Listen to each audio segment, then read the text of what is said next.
front end, it sucks it up against the back side of the drive. The next one here is a 6-inch blade, and it looks too, so you can bring it up. So screw up. This is designed, and then the one that you use for your finish coat, ideally, and use this side because it's all carbide, and you'll see. You can bring it up. So as you screw up, this is designed, and I'll tell that where this.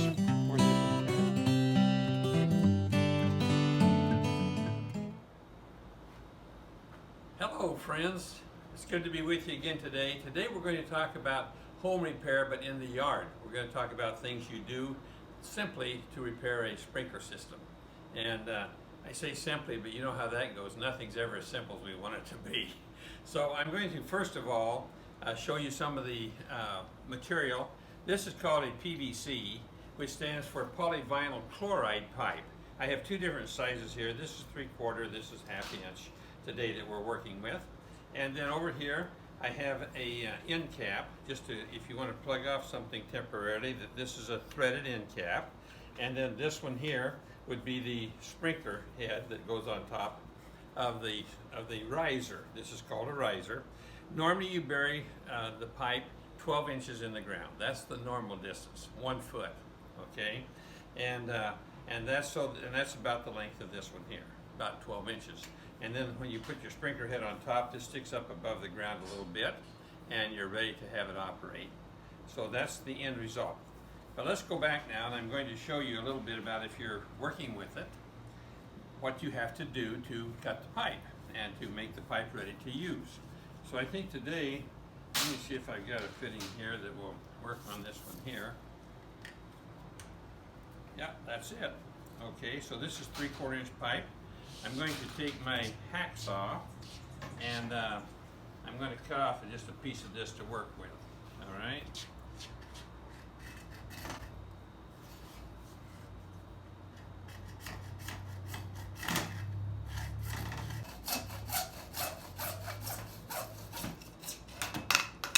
There we go. So we got us a little piece.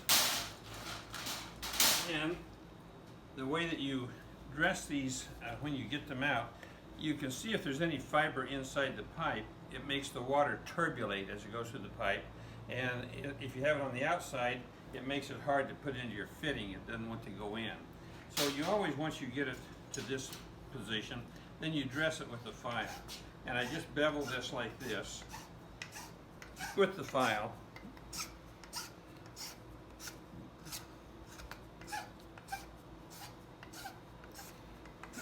Put a little bit of an angle to the edge. You can see how I'm holding the file.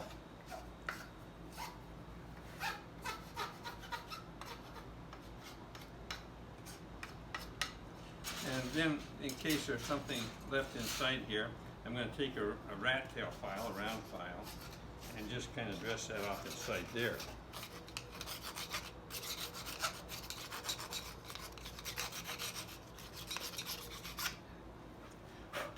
Voila! I don't think you can whistle with it. I can't anyway. Then over here, I'm going to use a fitting on this. This is called, well, let me see here. Maybe I could even go like this. Yeah, I'll go like this. If it doesn't have threads, it's called a slip joint. So anything that's smooth without threads is a slip joint. This has threads inside, so they call that a threaded joint. And the difference is, you can get, this would be called a reduction 90-degree elbow, and it has a S by T to the 1/2 inch, slip by thread. Okay, so that's how those all work. And you can see that this will actually thread right here onto my riser. And so then now what we want to do, we want to see about this fitting inside here. Well, let me dress this just a little more right here. All right, that should go now. Yeah, so that slips in there. Now that I think to actually show you how it works, to put it together, you have to glue the slip joints to make them work right. So you can have a little bit of glue here.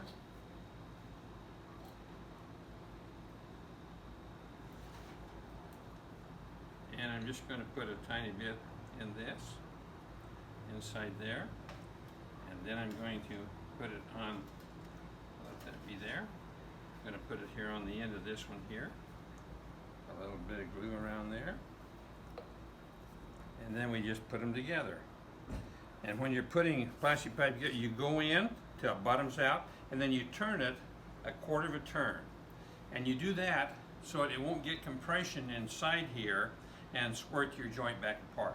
You want to have it to where it locks in like that. So that's what we did. Now that'll set right up, and then we can, what I always do is I take a little bit of nylon material here, nylon thread material. And when you're putting this on to you want to have it as a filler for the threads, for these threads, so it's just a compression fitting. And you go the direction on your pipe, if I can get it right here.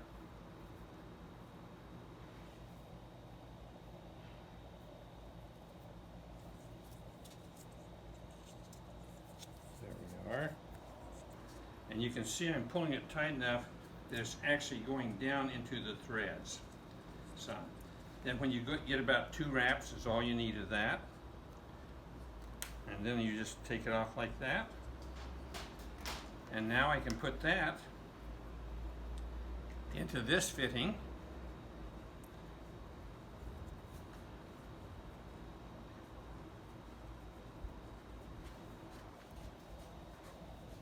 And typically, if you put in tight enough to where it's hand tightened, like that, it would not slip. But if you want to make sure that you don't have any leaks around it, you can always take a wrench and tighten it a little more.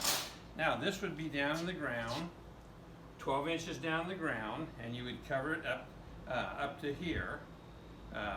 Actually, I would cover it up to about here whenever I get with soil, so if you don't want this way up in the air, you run your mower across and you cut the top off. You know right away you've made a mistake when that happens.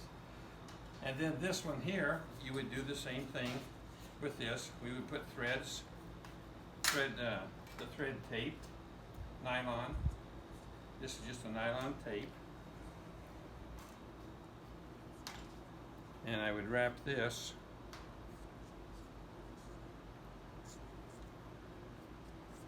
a couple of wraps.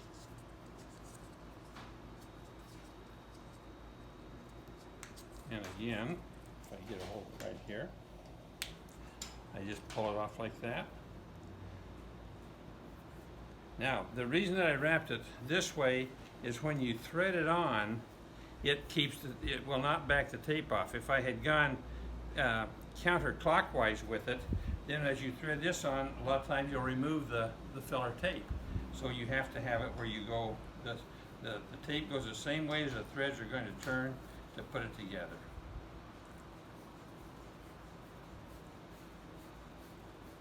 And you can get whatever sprinkler heads you want, or whatever your needs are. You can get them where they're adjustable, and you can go from a full circle to 180 degrees straight across like that, or you can go 90 degrees, or you can go 270, about straight here and about like that, depending on where the sprinkler is going to squirt onto your lawn that you want to keep it green. All right, now this one here, I was talking to you earlier that this is a slip by slip. You can see there's no threads, so if I was using that fitting, I would have to use the glue to hold it together.